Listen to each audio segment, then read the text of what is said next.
ኃጢአት ሳይናዘዙት ረጅም ጊዜ ከሰውነቱ ላይ የተኛበት ሰው ተንኮል ብቻ ነው ካይምሮ የሚገኝ። ተንኮል ብቻ፣ ስድብ ብቻ ነው የሚገኝ። ሰው እኮ ምን ልሳደብ ብሎ እኮ ሲያቅድ የሚያደርሰዋል። አይገርማቸው? ምን ልሳደብ ብሎ ሲያቅድ የሚያደርሰዋል። ምን ልሳደብ፣ ምን ልናገር። እንዲህ ሰሞኑን ደግሞ እስቲ በምን ልበጥብጥ የሚል ሰው ሁሉ እኮ አለ። ሰላም የሌለው ሰው ማለት አዳራሽ ውስጥ እኔ ልጸልይላችሁ እያለ የአምላክ እናት አትጸልይላችሁ የሚለ ነውር እኮ ነው። ኧረ ተው በሕግ አምላክ፣ ነውር እኮ ነው በእውነቱ ማለት በጣም ነውር ነው። ሀፍረተ ቢስ መሆን ማለት ወይ ማወቅ አለበት። ካወቀ ደግሞ ካላወቀ ደግሞ ቢያንስ መጠየቅ አለበት። ካልጠየቀ ቢያንስ እንዴት አያፍርም? ማፈር እኮ ትልቅ ነገር ነው በእውነቱ። ደግሞ በወንጌል አላፍርም ሊለኝ ይሆናል ነገ ደግሞ ሞት። ወንጌል እንደዚያ ነው እንዴ?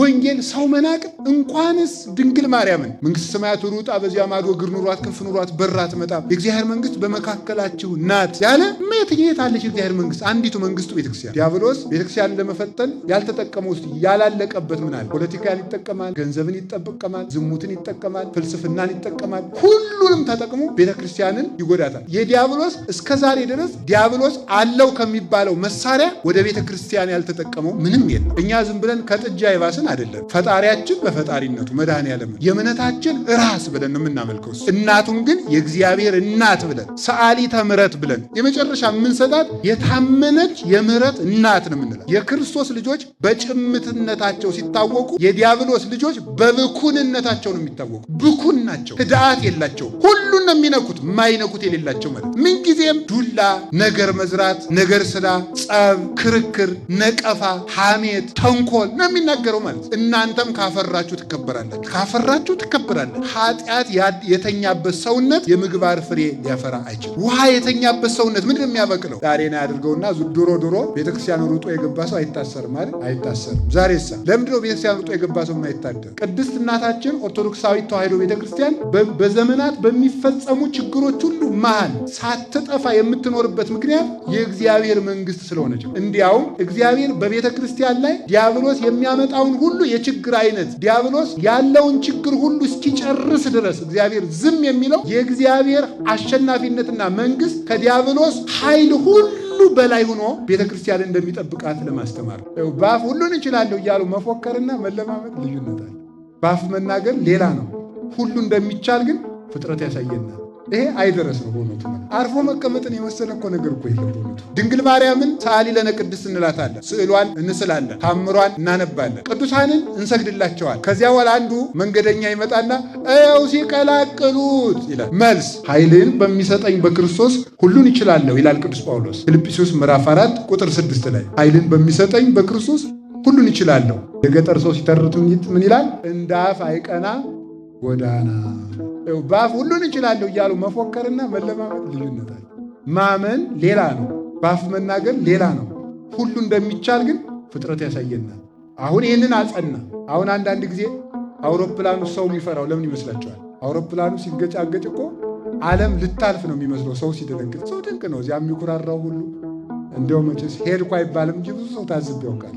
ብዙ ሰው እውነቱ ማለት እኔ በጣም ብዙ ሰው አልናገረው ብዙ ሰው እንዲሁ ስንወርድ እንዴት እንደሚያጨበጭብ ግርም ነው የሚለኝ ፍርሃቱ ሰው ማለት ነው። አሁን እኮ ፈርቶ ነው እንደዚያ የሚለው። ትዝ ይለኛል አንዲት እናታችን ደንግጠው ገጭ ሲል ተነስተው ይሮጣል። ገጭ ሲል ተነስተው ይሮጣል። ገጭ ሲል ተነስተው ይሮጣል። አውሮፕላኑ ስንደርስ እንደ ኔም ኦፍ ጂሰስ አሉ።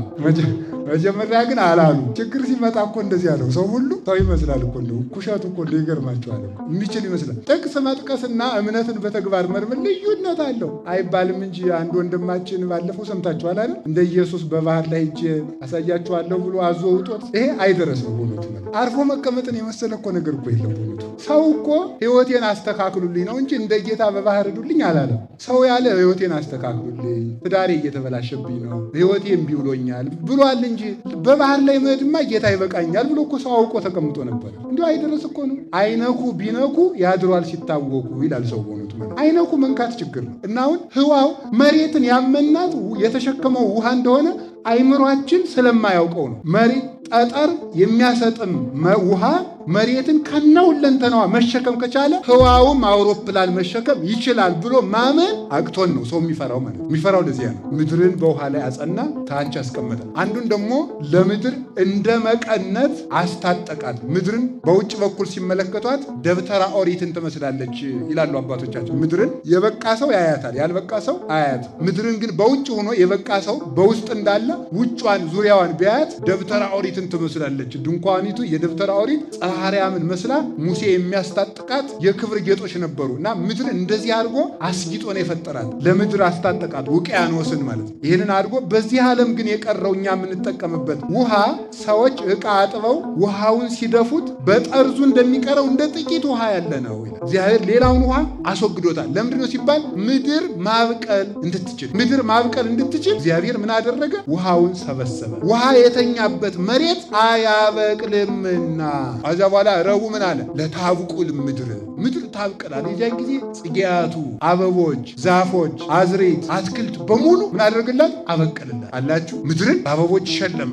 አሁን ምድር ሰውን ነው የምትመስለው። አጥንት አላት። አለት ምንድናት? አጥንቷ ነው ይላሉ አባቶቻችን። የዛፎች ስር ደግሞ እንደኛ ደም ስሯ ነው የመሬት ይላሉ አባቶቻችን ሲተረጉሙ። የዛፎች ስር የደም ስሯ ማለት ነው። ሰው የደም ስሩ ሲቆረጥ ወይም እናንተ የደም ቧንቧ የምትሉት ማለት ነው። እሱ ሲቆረጥ እንደሚሞተው ሁሉ ዛፍም ለመሬት ሕይወቷ ነው ብሎ አባቶቻችን ይናገራሉ። አጥንቷ ደግሞ አለቱ ነው። ከዚያ ደግሞ ደሟ ደግሞ ውሃ ነው። ፀጉሯ ደግሞ ሳር ነው ይላሉ አባቶቻችን። እና መሬት የሰው ወኪል ናት። ሰውን በምድር ነው ያስረዳው። ብንኮራ እንደዚች ምድር እኮ ናችሁ ለማለት። ለምንድን ነው የምትታበዩት? ምድር እኮ ናችሁ። እናንተም አጥንት ናችሁ፣ እሷም አጥንት አላት። እናንተም ደም አላችሁ፣ እሷም ውሃ አላት። እናንተም የደም ስር አላችሁ፣ እሷም ስሮች አሏት። እናንተ ፀጉር አላችሁ፣ እሷም ደግሞ ሳር አላት። ክብር ካላችሁ ግን መሬት ለመስዋዕት የሚሆን ፍሬን ታፈራለች። እናንተም ካፈራችሁ ትከበራላችሁ፣ ካፈራችሁ ትከበራለች። ታዲያ ውሃውን መሬት እንድታበቅል ውሃውን አስቀድሞ የሰበሰበላትና ያደረቀላት ኃጢአት የተኛበት ሰውነት የምግባር ፍሬ ሊያፈራ አይችልም። ውሃ የተኛበት ሰውነት ምንድን ነው የሚያበቅለው? ውሃ የተኛበት መሬት የማይረቡ ተሐዋስያንን፣ ትሎችን፣ ምኖችን የሚያበቅለው። ኃጢአት ሳይናዘዙት ረጅም ጊዜ ከሰውነቱ ላይ የተኛበት ሰው ተንኮል ብቻ ነው ከአይምሮ የሚገኝ። ተንኮል ብቻ፣ ስድብ ብቻ ነው የሚገኝ። ሰው እኮ ምን ልሳደብ ብሎ እኮ ሲያቅድ የሚያደርሰዋል። አይገርማችሁ? ምን ልሳደብ ብሎ ሲያቅድ የሚያደርሰዋል። ምን ልሳደብ፣ ምን ልናገር፣ እንዲህ እስኪ ሰሞኑን ደግሞ እስቲ ነው በምን ልበጥብጥ የሚል ሰው ሁሉ እኮ ሰላም የሌለው ሰው ማለት። ምክንያቱም ምንድነው? ውሃው ለረጅም ጊዜ እሱ ላይ ስለተኛበት። ውሃው ለረጅም ጊዜ ለዘመናት የኃጢአትና የተንኮል ውሃ የተኛበት ሰው ትሎችን ነው የሚያበቅል። አዝሪት አበባ አይገኝበትም፣ ፍሬ አይገኝበትም፣ ፍሬ የለውም። ምንጊዜም ዱላ፣ ነገር መዝራት፣ ነገር ስራ፣ ጸብ፣ ክርክር፣ ነቀፋ፣ ሐሜት፣ ተንኮል ነው የሚናገረው ማለት። የክርስቶስ ልጆች በጭምትነታቸው ሲታወቁ፣ የዲያብሎስ ልጆች በብኩንነታቸው ነው የሚታወቁ። ብኩን ናቸው፣ ህድአት የላቸው፣ ሁሉን ነው የሚነኩት፣ የማይነኩት የሌላቸው ማለት። ይሄንን ነው ይሄን አበቀለ። አሁን ምን ቀረ? ለዚች ዓለም የሚያስፈልጋል ብርሃን። እግዚአብሔር ለአብርሁ ብርሃናት ውስጥ ጠፈረ ሰማይ አለ። መሬትን ከፈጠረ በኋላ ዘዴት አትክልቱን ከተካ በኋላ በሰማይ ላይ ብርሃናት ያብሩ።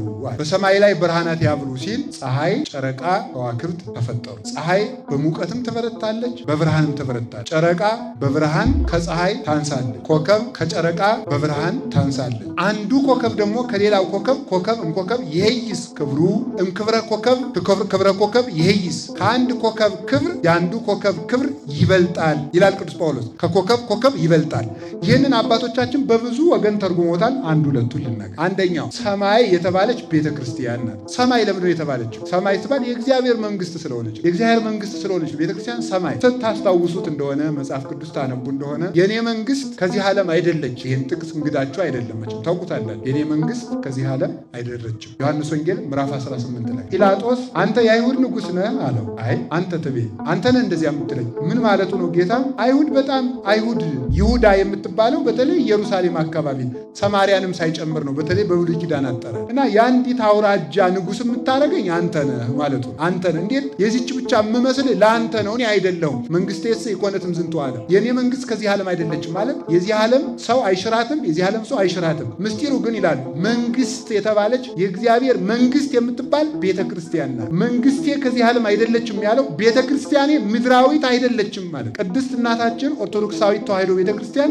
በዘመናት በሚፈጸሙ ችግሮች ሁሉ መሃል ሳትጠፋ የምትኖርበት ምክንያት የእግዚአብሔር መንግስት ስለሆነች። እንዲያውም እግዚአብሔር በቤተ ክርስቲያን ላይ ዲያብሎስ የሚያመጣውን ሁሉ የችግር አይነት ዲያብሎስ ያለውን ችግር ሁሉ እስኪጨርስ ድረስ እግዚአብሔር ዝም የሚለው የእግዚአብሔር አሸናፊነትና መንግስት ከዲያብሎስ ኃይል ሁሉ በላይ ሆኖ ቤተ ክርስቲያን እንደሚጠብቃት ለማስተማር። አሁን ዲያብሎስ ቤተ ክርስቲያንን ለመፈተን ያልተጠቀመው ውስጥ ያላለቀበት ምን አለ? ፖለቲካን ይጠቀማል፣ ገንዘብን ይጠቀማል፣ ዝሙትን ይጠቀማል፣ ፍልስፍናን ይጠቀማል። ሁሉንም ተጠቅሞ ቤተ ክርስቲያንን ይጎዳታል። የዲያብሎስ እስከ ዛሬ ድረስ ዲያብሎስ አለው ከሚባለው መሳሪያ ወደ ቤተ ክርስቲያን ያልተጠቀመው ምንም የለም። ግን እግዚአብሔር ያን ሁሉ ነገር ሲደረግ ለቤተ ክርስቲያን ዝም የሚለው ቤተ ክርስቲያን ከዲያብሎስ አቅም በላይ ሆና እንደምትኖር ለልጆቹም ለመንገር ተስፋችን እንድናውቅ ለዲያብሎስም ደግሞ አቅሙን እንዲያውቅ ለማድረግ ነው። ስለዚህ ቤተ ክርስቲያን የእግዚአብሔር መንግስት ትባላለች። የእግዚአብሔር መንግስት ታዲያ በዚች ሰማይ ላይ ሰማይ የተባለች ሰማያዊት ስለሆነች ዛሬ ነው ያድርገውና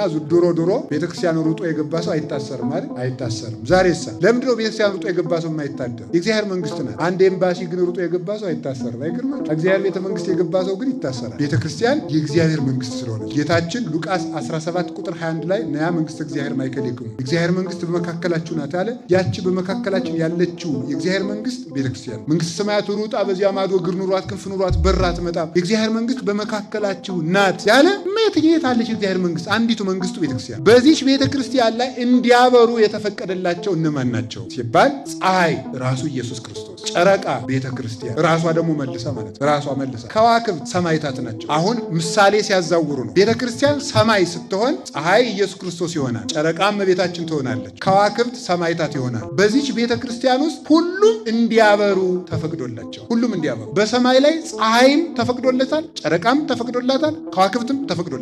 በቤተ ክርስቲያን ክርስቶስ ያበራል፣ እናቱም ታበራለች፣ ቅዱሳንም ያበራል። ልብ ብላችሁ ስሙ። በቤተ ክርስቲያን እግዚአብሔር ያበራል፣ ድንግል ማርያም ታበራለች፣ ቅዱሳን ያበራል። ብርሃናችን ግን አንድ። አሁን እግዚአብሔርን ጌታችን መድኃኒታችን ኢየሱስ ክርስቶስን በቤተ ክርስቲያን ውስጥ እናመልከዋለን። መድኃኔዓለም ድንግል ማርያምን ሰዓሊ ለነ ቅድስት እንላታለን፣ ስዕሏን እንስላለን፣ ታምሯን እናነባለን፣ ቅዱሳንን እንሰግድላቸዋል። ከዚያ በኋላ አንዱ መንገደኛ ይመጣና እው ሲቀላቅሉት ይላል። መልስ የፀሐይ ክብሩ ሌላ ነው፣ የጨረቃ ክብሩ ሌላ ነው፣ የኮከብ ክብሩ ሌላ ነው። ክርስቶስም እናቱም ቅዱሳንም በአንዲት ቤተክርስቲያን ውስጥ ይኖራሉ፣ ይመሰገናሉ። የክርስቶስ ክብሩ ሌላ ነው፣ የእናቱ ክብር ሌላ ነው፣ የቅዱሳን ክብር ደግሞ ምንድን ነው?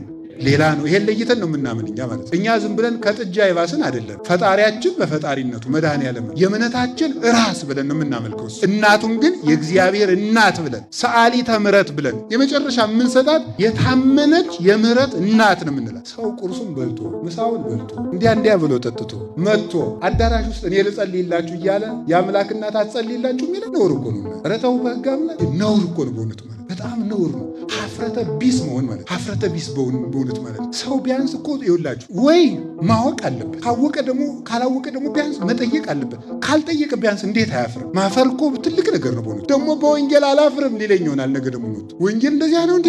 ወንጌል ሰው መናቅ እንኳንስ ድንግል ማርያምን ቅዱስ ጳውሎስ የሚናገረው ፊልጵስዩስ ምዕራፍ 1 ላይ ምንድን ነው የሚለው? ማንም ሰው ባልንጀራው ከሱ እንደሚበልጥ ይወቅ ይላል። ማንም ሰው ነው የሚል ማንም ሰው ባልንጀራው ከሱ እንዲሻል ይህንን ይቁጠር ነው የሚል። እኛ እናቱን እናውቅበታለን ማመስገን፣ እሱንም እናውቃለን፣ እናመልከዋለን። ፈጣሪያችን ነው። እናቱን ደግሞ ምን እንደሆነች እናውቃለን። የአምላክ እናትን ለእሷ ስንሰግድ እናታችን፣ ለእሱ ስንሰግድ አምላካችን፣ ለቅዱሳን ስንሰግድ ረዳቶቻችን